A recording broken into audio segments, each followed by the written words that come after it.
Hey guys, so I just want to show you a scripting function that not many people know about, and it's the unique string scripting function.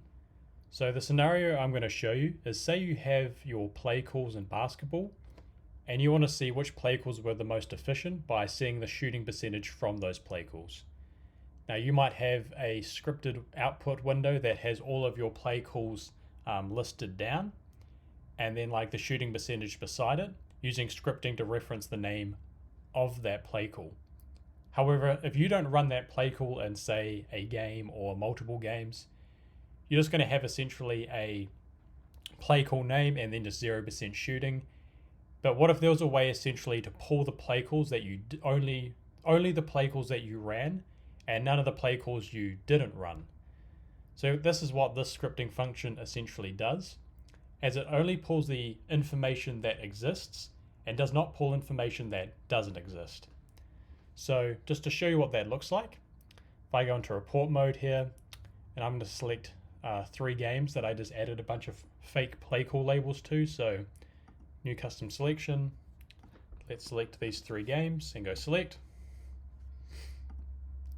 It's going to populate these stats. Now I only scripted for 20 play calls and I've got 20 play calls here, but it's only pulled the play calls that exist within those timelines.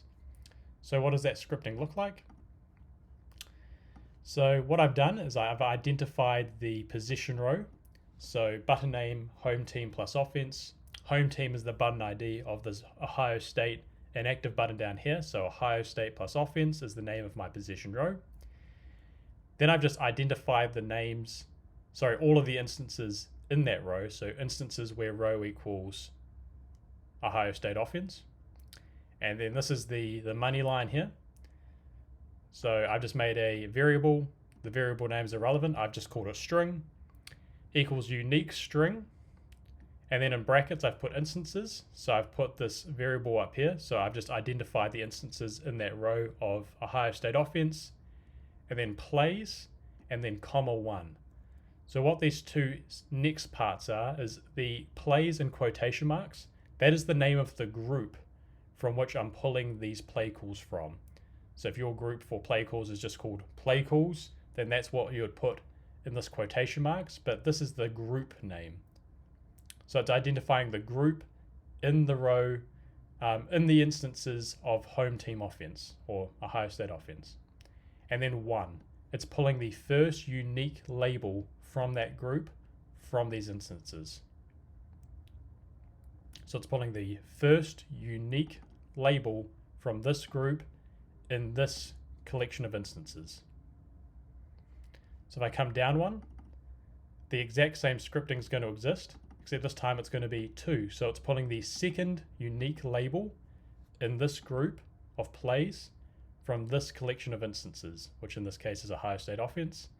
Come down 1 more, it's putting the third unique label in this group plays from this collection of instances. So it's only pulling the next unique label from a particular group that you identify from a collection of instances that you identify. So now it's not going to pull any instance, or it's not going to pull label information that doesn't exist, because it's only going to pull unique labels, or essentially new labels that exist. Now once I've got all of these labels, as you see, I've just gone from 12, 13, 14, 15, 16. It's just pulling all the unique labels. I've given all of these play calls here also a button ID, so play 01, you'll see that here, play 02, play 03. And in this position button here, or the output here, I'm just identifying the name of the play and then just counting how many times that play has been run. And then shooting percentage, I'm just counting the made and missed shots, again using the button ID to identify the play in the row. But this is kind of the money script here, is identifying the number of unique labels, or how far you have to go down, or which number of unique label that you want in the group and the collection of instances that you identify. So this is one application. I'll show you another application. So here's my line. Here's a game that I've coded, offense and defense, and I've also coded the lineups in these 2 rows of the team for Ohio State's team, an offense and defense. What I've also done then is I've pulled the unique lineups from this timeline. So in each one of these instances here, if I go to the sorter to show you, I've pulled the lineup as just one big label name using scripting on the code window side, but just for the output's sake, I've just got like, this is just one big label name. So I want to pull unique lineups so I can calculate offense and defensive efficiency and things like that with certain groups of players. I've done the same thing over here. So I've identified the name of the row, I've identified the instances in the row, and I've identified the first unique lineup in this collection of instances down here, the second unique lineup in this collection of instances, and so on and so on. And once I've pulled this data, I can then run efficiency stats off that. So if I come from my custom selection to the front, press execute and wait a good solid few seconds for this scripting to execute. Not so much from over here, but over here. So what I do with these lineups is I then rank them. There we go. So I've pulled up all these unique lineups. So in this game, they ran 14 unique lineups. I've ran efficiency stats off those lineups. And then I've run ranking systems over here.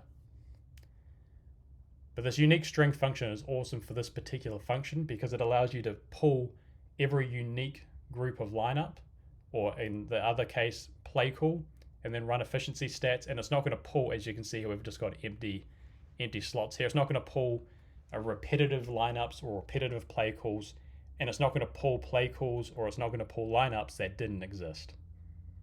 If you have any questions about this scripting function, let me know. My email is in the description below. Otherwise, hopefully you guys can find some awesome like scenarios to use this scripting function in, and hopefully it helped. Thank you very much.